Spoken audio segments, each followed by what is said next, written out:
শোনেন, আমরা সকলেই এবারের ইলেকশনের প্রার্থী, আর আমরা সকলেই এবার জিতে গেছি। সবাই থামুন থামুন, মন্ত্রী ম্যাডাম আসছেন। কি হচ্ছে এখানে? ভোটটা জিতে সব নাচানাচি হচ্ছে। ভুল হয়ে গেছে ম্যাডাম। ভালো করে দেখে নিলে তার ভুল হয় না, দেখে নিন। এই, দেখান।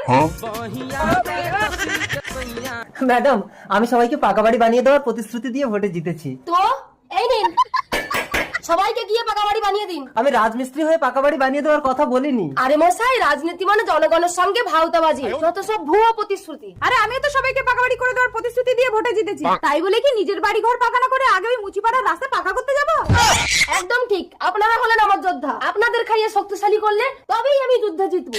ম্যাডাম, আমি সবাইকে বেকার ভাতা দেওয়ার প্রতিশ্রুতি দিয়ে ভোটে জিতেছি। কেন, তোমার ভাতার কি করে? আমারটা তো বেকার। তাহলে ওটাকেই দিয়ে দিন।